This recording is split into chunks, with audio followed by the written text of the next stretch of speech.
بسم اللہ الرحمن الرحیم والصلاة والسلام علی رسولہ الکریم وعلی آلہ وصحبہ اجمعین۔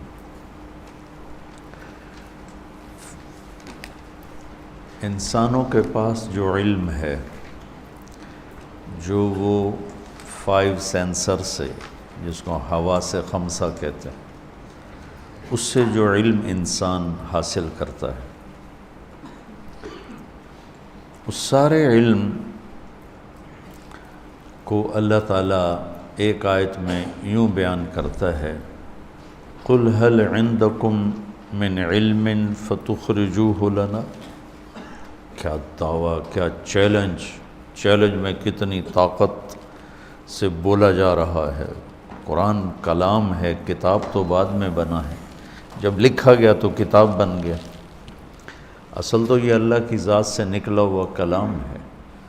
تورات اللہ کی زبان سے نکلا ہوا کلام نہیں ہے، زبور اللہ کی زبان سے نکلا ہوا کلام نہیں ہے، انجیل اللہ کی زبان سے نکلا ہوا کلام نہیں، لکھوایا ہوا ہے، لکھوایا گیا،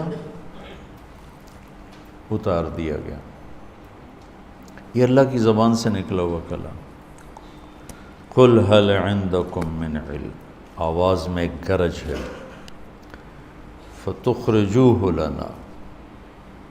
یہ جو قرآن میں لہجے ہیں نا، لہجے، یہ آپ کو تفسیر والا نہ کوئی بتائے گا، نہ کسی نے آج تک بتائے ہیں، اور نہ یہ پتہ چلتا ہے۔ یہ بدوؤں کی صحبت سے پتہ چلتا۔ میرے جو کئی سال عربوں کے ساتھ تشکیلیں اور عربوں کے ساتھ رائیونڈ میں مستقل سمجھو 80-81 میرا سال لگا، اور 82 میں رائیونڈ چلا گیا، اور 82 سے لے کر 99 تک، یعنی 7 سال ان کے ساتھ دن رات۔ تو اس سے مجھے پتہ چلا کہ لہجہ ایک پوری لغت ہے، لہجہ ایک پوری لغت ہے، کہ خالی لہجے سے آپ الفاظ کا مطلب تبدیل کر دیتے۔ کیا بات ہے، کیا بات ہے، کیا بات ہے، لہجہ ہی بدلا ہے نا۔ تو صرف لہجے بدلنے سے ایک ہی لفظ کے 3 مطلب بن گئے۔ تو قرآن ایک زندہ ہستی کا کلام ہے، تو کہیں طاقت ہے، کہیں لطافت ہے، کہیں جوش ہے، کہیں نرمی ہے، کہیں شدت ہے، کہیں آواز بلند ہے، کہیں معتدل ہے، جیسے بولنے والا بولتا ہے۔ تو یہاں ایک گرج ہے آواز، عما یتسالون میں ایک تکبر کا انداز ہے۔ الذین یاکلون الربا، یہ سود کھانے والے، کہ میری شکل دیکھ رہے ہو، چہرے پر بیزاری، یہاں یہ بیزاری ہے، یہ سود کھانے والے، یہ اگر ٹھیک ہیں تو اللہ کی طرف سے ہیں، چونکہ نہ کہیں سنے، نہ پڑھے، نہ دیکھے۔ ایسے میں نے محسوس کیے، جیسے وہ میں کہتا ہوں ہذہ سبیلی، سنا ہے نا میرا یہ بیان۔ تو اللہ یہاں ایک چیلنج کے انداز میں کہہ رہا، کیا ہے تمہارے پاس، هل عندکم من علم فتخرجوه لنا، کیا ہے تمہارے پاس علم، دکھاؤ ذرا۔ لوگوں نے دکھایا، اللہ تعالیٰ نے کہا ان تتبعون الا الظن وان انتم الا تخرصون، سب بکواس ہے، ساری آیت کا ترجمہ سب فضول ہے، سب اندازے ہیں، بے بنیاد ہیں، اور اپنے انسان اور اللہ کے علم میں تقابل کیا کرنا، یہ تو ویسی نادانی والی بات ہے۔ جیسے تبلیغ والے سیدھے سادھے بھائی کہتے ہیں زمین چھوٹی ہے اللہ بڑے ہیں، آسمان چھوٹے ہیں اللہ بڑے ہیں۔ میں نے کہا اللہ بھی ہنستا ہوگا تبلیغ والوں کی باتیں سن کر، کہ اللہ کو پسند ضرور آتی ہوگی۔ جو اللہ کی بڑائی لوگوں نے بولنا ہی چھوڑ دیے، صرف تبلیغ والے ہیں جو اللہ کی بڑائی بول رہے ہیں، جیسے کیسے بھی ہیں بول رہے ہیں اللہ کے فضل سے۔ تو انسان اور اللہ کے علم کا کیا تقابل؟ تو چونکہ انسان اپنے علم سے دھوکہ کھاتا ہے، اپنے آپ کو کچھ سمجھنے لگ جاتا ہے۔ کلا ان الانسان لیطغی ان رآہ استغنی، مال آ جائے، علم آ جائے، ساتھ ہی غفلت آ جاتی۔ تو میرے مالک نے پوسٹ مارٹم کیا، تمہارے پاس جو کچھ بھی ہے سب اندازے ہیں، ظنی ہیں، جب چاہے تمہارے علم کو اللہ تعالیٰ رد کر دے۔ کب سے دنیا بنی اور آگ جلانے والی ہے، تو اپنے خلیل پر سارا علم ہمارا بدل دیا۔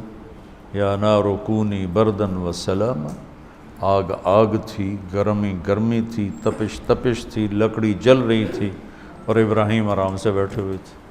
تو ہم سارے علم کو توڑ دیا۔ ساری دنیا کی زولوجی کا علم کہتا ہے مرد عورت ملتے ہیں تو بچہ پیدا ہوتا ہے، اور ایک پل میں اللہ تعالیٰ نے فتمثل لہا بشرا سویا، جبریل انسانی شکل میں آئے، مریم انی اعوذ بالرحمن منک ان کنت تقیا، اللہ کی پناہ چاہتی ہوں، اللہ سے ڈرنے والا ہے تو کدھر آیا ہے؟ انما انا رسول ربک، میں انسان نہیں فرشتہ ہوں، میرے پاس کیا لینے آئے ہو؟ لأہب لک غلاما زکیا، تجھے اللہ بیٹا دینے والا ہے، میں اس کے لیے آیا ہوں۔ انا یکون لی غلام، پاگل ہو، مجھے بیٹا ہوگا؟ لم یمسسنی بشر، میری تو شادی نہیں، ولم اک بغیہ، اور میں غلط کردار عورت نہیں، بد کردار عورت نہیں۔ اور بیٹا پیدا ہونے کے دو راستے ہیں، حلال اور حرام۔ حلال میرا ہے نہیں، حرام میں کر نہیں سکتی، تو کیسے ہوگا؟ قال کذالک، کہا ایسے ہی ہو جائے گا۔ قال ربک هو علی ہین، گلی کوئی نہیں، مسئلہ ہی کوئی نہیں، وَلِنَجْعَلَهُ آیَةً لِلنَّاسِ، وہ ایک نشانی بنے گا۔ وَرَحْمَةً مِنَّا وَكَانَ أَمْرًا مَقْضِيًّا، اور تیرے رب کی رحمت ہوگا، تیرے پیدا ہونے سے پہلے تیرا رب فیصلہ کر چکا تھا، تیرے پیٹ سے بن شادی کے بچہ دے کر۔ تو اب وہ آگے بڑھے، وہ پیچھے ہٹیں، پیچھے ہٹتے ہٹتے دیوار، اس سے آگے تو اب کو راستہ کوئی نہیں۔ تو جبریل آگے بڑھے اور ہاتھ نہیں چھوا، یہاں سے پکڑو، یہاں سے، اور دور سے پھونک ماری۔ پھونک اور بچہ کیا تعلق؟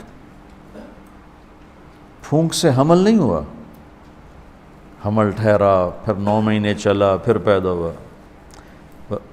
بنو اسرائیل کی یہ روایات ہیں کہ حمل پہلے نطفہ بنا، پھر سارے پروسیس کے بعد جا کے پیدا ہو۔ قرآن اس کی نفی کرتا ہے، فَحَمَلَتْهُ، فا، فَانْتَبَذَتْ بِهِ مَكَانًا قَصِيًّا، پھر فا، فَأَجَاءَهَا الْمَخَاضُ إِلَى جِذْعِ النَّخْلَةِ، پھر فا آیا ہے۔ فا فا فا بتا رہا ہے کہ یہ ایسے ہو رہا تھا، ایسے ایسے۔ 9 مہینے اپنے حمل کو چھپاتی کیسے؟ لوگوں کی باتوں کو جواب کیسے دیتے؟ منٹوں میں وہ ادھر اور ادھر ہم، اور ادھر بچہ بن گیا، اور درد ذے بھی شروع ہو گیا۔ فَحَمَلَتْهُ فَانْتَبَذَتْ بِهِ فَأَجَاءَهَا الْمَخَاضُ، تو دیکھو تینوں جگہ فا کا لفظ آتا ہے جو فوری ہونے پر دلالت کرتا ہے۔ تمہاری ہمارا سارا علم ہی اللہ نے فیل کر دیا۔ اب بچہ پیدا ہوا، یا لیتنی مت قبل ھذا وکنت نسیا منسیا۔ تو اللہ جب چاہے انسانی علم کو زیر و زبر کر دے، اور اللہ کا علم کیا ہے؟ وَتَمَّتْ كَلِمَةُ رَبِّكَ صِدْقًا وَعَدْلًا۔ سبحان اللہ، ایسے ہتھوڑا مارا اللہ تعالیٰ۔ ہم آج کچھ بات کرتے ہیں، کل ہمیں پتہ چلتا ہے کہ نہیں یہ تو ہم ٹھیک نہیں کہہ رہے تھے، اب تو اصل بات تو یہ ہے، پھر ہم اس سے رجوع کرتے ہیں۔ دنیا کے ہر بڑے سے بڑے علامہ کا رجوع آپ کو ملے گا، جو اہل حق ہیں، جو اہل اللہ ہیں، اہل حق ہیں، اپنی غلطی کو تسلیم کرتے ہیں۔ تو آج کچھ ہے، کل کچھ ہے، آج کچھ ہے، کل آج یہ تحقیق ہے، کل یہ تحقیق ہے، آج اس طرح ہے، کل اس طرح، یہ تو سارے علم کی دنیا میں ہوتا رہتا ہے۔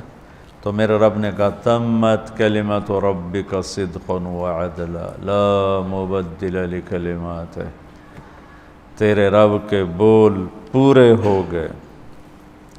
بول کی، کلام کی خوبصورتی دو چیزوں سے ہے، سچا ہو، سچائی ہو، اور تول کے ہو، نہ یوں ہو نہ یوں ہو، نہ ایسے ہو نہ ایسے ہو، ایسے ہو سیدھا اعتدال والا۔ تو اللہ نے کہا تمت، پورا ہو گیا، کلمت ربک، پھر آگے لا مبدل لکلمات، کوئی نہیں اس کو بدل سکتا، اس قرآن کے زیر زبر کو بھی کوئی نہیں بدل سکتا۔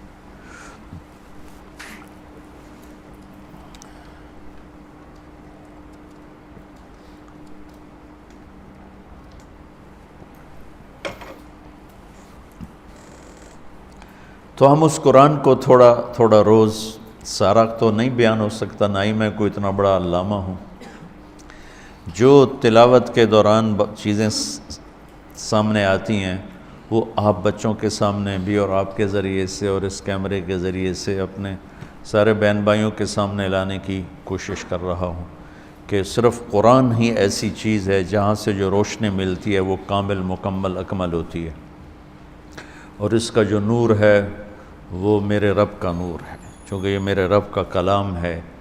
اس پر امام احمد بن حنبل نے کتنے کوڑے کھائے، کتنی مشقتیں برداشت کی۔ تو ہمت کی کمی کی وجہ سے سارے کو تو پھر میں لیتا نہیں، جو چیز میرے آتی ہے ذہن میں، سوچ میں، وہ میں آپ کے سامنے پھر۔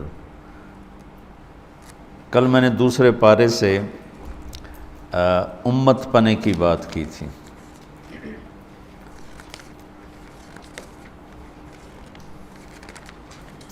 وَكَذَلِكَ جَعَلْنَاكُمْ أُمَّةً وَسَطًا۔ آگے ایک تھوڑی سی بات ہے، اللہ کے نبی کی تمنا تھی کہ قبلہ بیت اللہ ہو جائے اور بیت المقدس نہ رہے، وہ 14 کے 18 مہینے ادھر ہی نمازیں تھیں، تو اب بار بار اوپر دیکھتے تھے۔ تو اب اللہ نے یہ کہنا تھا کہ ہم نے آپ کا قبلہ پھیر دیا، اتنا ہی کہنا تھا، آپ ادھر منہ فرما لیں۔ قد نرى تقلب وجهك في السماء فول وجهك شطر المسجد الحرام، ہم آپ دیکھ رہے ہیں کہ بار بار آپ کی نظریں اوپر اٹھتی ہیں، تو آپ اپنا چہرہ بیت اللہ کی طرف پھیر دیں۔ تو مطلب پورا ہو گیا نا؟ بولو، کوئی اس میں کمی تو نہیں ہے؟ اب اس میں ایک جملے کا اضافہ ہے جو میں نے نہیں پڑھا، قد نرى تقلب وجهك في السماء فول وجهك شطر المسجد الحرام، اگر میں یوں پڑھوں تو کوئی کمی بھی نظر نہیں آتی کہ شاید یہاں کوئی جملہ رہ گیا ہے، ایسا بھی نہیں، مضمون بالکل مکمل ہو رہا ہے۔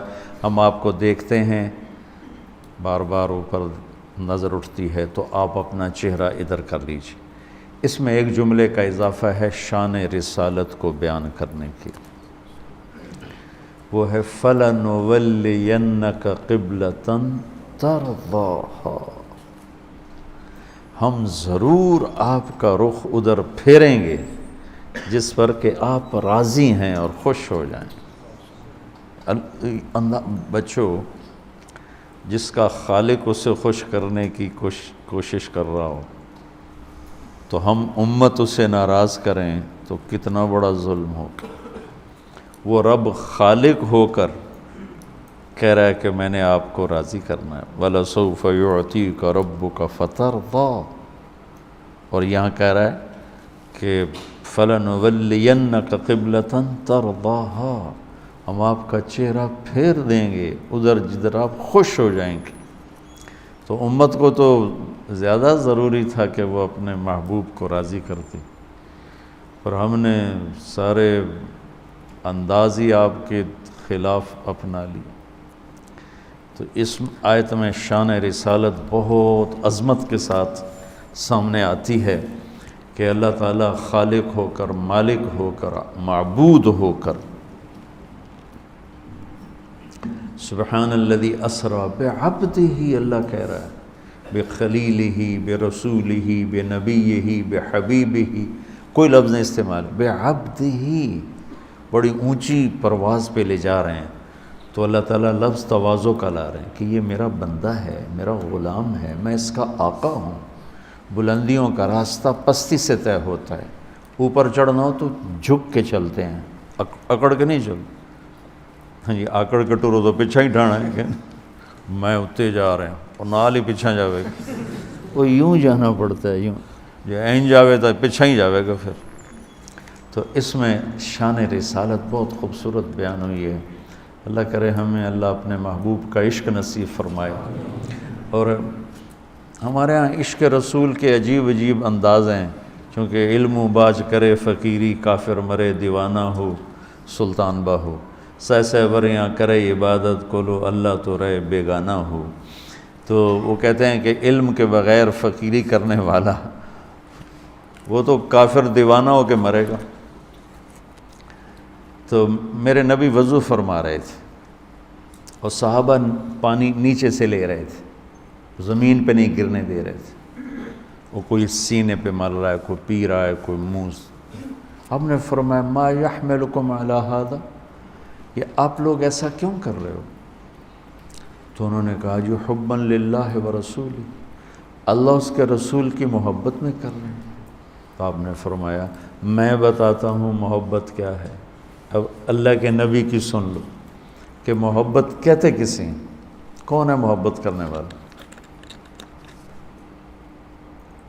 آپ نے فرمایا من سرہ ان یحب اللہ ورسولہ ویحبہ اللہ ورسولہ، اگر تم اپنی محبت کو پاس کرانا چاہتے ہو اللہ اور اللہ کے رسول کے دربار میں، اور یہ چاہتے ہو کہ اللہ اس کا رسول بھی تم سے پیار کریں اور تمہاری محبت بھی وہاں قبول ہو جائے،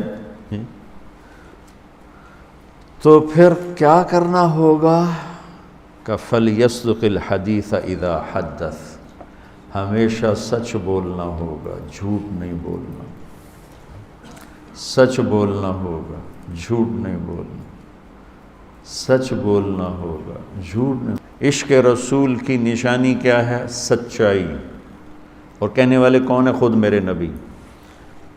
فَلْيُؤَدِّ الْأَمَانَةَ إِذَا تُؤْمِنَ، دوسری نشانی کیا ہے عشق رسول کی؟ کہ وہ کسی کو دھوکہ نہیں دے گا، کسی کو دھوکہ نہیں دے گا، کسی کو دھوکہ نہیں دے گا۔ دیکھو ہماری ساری تجارت دھوکے بازی بن گئی، پوری تجارت، پورے ہمارے دفاتر فراڈ اور دھوکے سے بھرے پڑے۔ تو عشق رسول تو میرے نبی نے جو پیمانہ بتایا ہے اس پر تو کوئی نظر ہی نہیں آ رہا۔ دوسری نشانی ارشاد فرمائی دھوکہ نہیں دے گا، امانت میں خیانت نہیں کرے گا، اور تیسری نشانی بتائی فَلْيُحْسِنْ جِوَارَ مَنْ جَاوَرَهُ، کہ وہ اپنے پڑوسی کے ساتھ اچھا سلوک کرے گا چاہے پڑوسی کیسا ہی کیوں نہ ہو۔ یہ نہیں کہا کہ نیک پڑوسی، مسلمان پڑوسی۔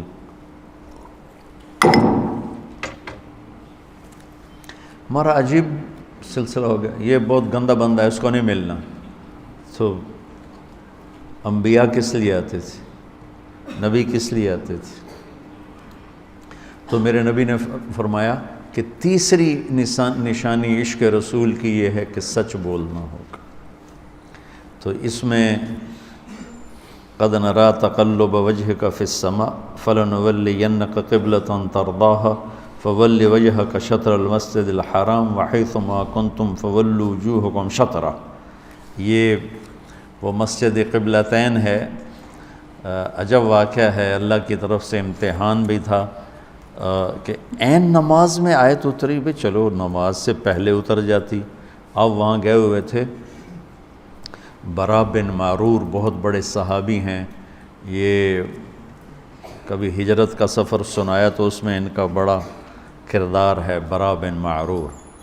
تو ان کی والدہ بیمار تھیں، ان کو پوچھنے کے لیے آپ تشریف لے گئے تو انہوں نے کہا یا رسول اللہ آپ کو کھانا کھلائے بغیر نہیں جانے دیں گے۔ تو آپ نے کہا ٹھیک ہے۔ تو انہوں نے کھانا تیار کیا، تو اس میں آپ کو وہاں دیر تک بیٹھنا پڑا، ہماری طرف پریشر کوکر تو نہیں تھے نا۔ تو نماز کا وقت ہو گیا، عصر کی نماز تھی، غالباً کھانے سے فارغ ہو کر عصر کی نماز اول وقت والی۔ تو دوسری رکعت اتحیات میں آپ تھے تو یہ آیت اتری۔ جب آپ تیسری رکعت کے لیے کھڑے ہو رہے تھے اس وقت یہ آیت اتری۔ اللہ اس کے رسول دونوں کیا چاہتے ہیں یہ وہ اللہ جانے، اللہ کا رسول جانے۔ بھئی صرف 5 منٹ پہلے آ جاتی یہ آیت تو سارے اہتمام سے ادھر منہ کر لیتے، یا چلو 15 منٹ بعد آتی یہ آیت تو مغرب کی نماز میں سارے بیک وقت ہو جاتے۔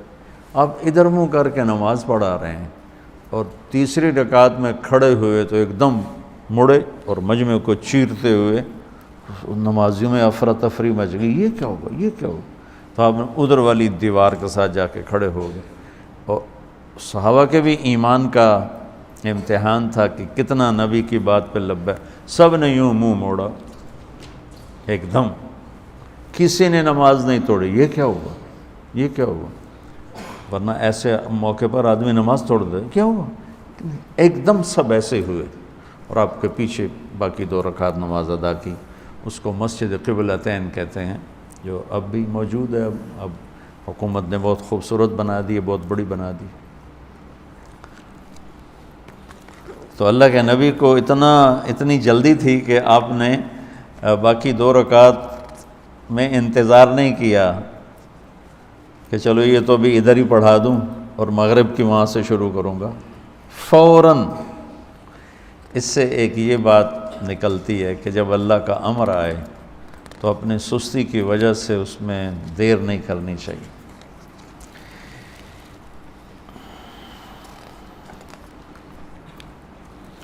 اس کے بعد روزے کی آیات ہیں۔ یا ایھا الذین آمنوا کتب علیکم الصیام کما کتب علی الذین من قبلکم لعلکم تتقون ایاما معدودات۔ تو روزے کو فرض کیا گیا ہے۔ عربی میں صیام بھی مصدر ہے اور صوم بھی مصدر ہے۔ صوم کی جمع صیام بھی آتی ہے، تو صیام جمع میں بھی آتا ہے اور مصدر میں بھی آتا ہے۔ جب صوم ہے، قرآن میں صوم بھی آیا ہے، انی نذرت للرحمن صوما۔ صوم کا جو لفظ ہے یہ صرف کھانا پینا چھوڑنا اس کو بتاتا ہے، اور جو کتب علیکم الصیام، صیام کا جو لفظ ہے یہ صرف کھانے پینے کو نہیں روکتا، یہ سر سے لے کر پاؤں تک جسم کے ہر عضو کا روزہ رکھواتا ہے۔ صیام، آنکھیں غلط نہ دیکھیں، دماغ غلط نہ سوچے، زبان غلط نہ بولے، سینہ کھوٹ سے پاک ہو، دل نفرت سے پاک ہو، پیٹ لقمہ حرام سے پاک ہو، ہاتھ ظلم سے پاک ہو، پاؤں تکبر سے پاک ہو، شہوت زنا سے پاک ہو۔ اس طرح پورے اپنے وجود کا جو روزہ ہے اس کے لیے ہے لفظ صیام۔ اور یہ ایک ایسا عمل ہے جو بندے اور اللہ کے درمیان ہے۔ اب صبح کا ٹائم ہے، ہم سارے بیٹھے ہوں، کس کو پتہ ہے روزہ ہے یا نہیں؟ اندر کمرے میں ہے، ٹھنڈا پانی ہے، فریج ہے، کھول کے پی لے، کوئی دیکھے گا؟ نہیں پی رہا۔ یہ ادا اللہ کو ایسی پسند ہے کہ اس پر اللہ تعالیٰ نے کہا الصوم لی وانا اجزی بہی، یا الصوم لی وانا اجزا بہی، روزہ میرے لیے ہے اور روزے کا بدلہ میں خود ہوں، روزے کا بدلہ میں خود ہوں۔ اللہ خود روزے کا بدلہ بن جاتا ہے۔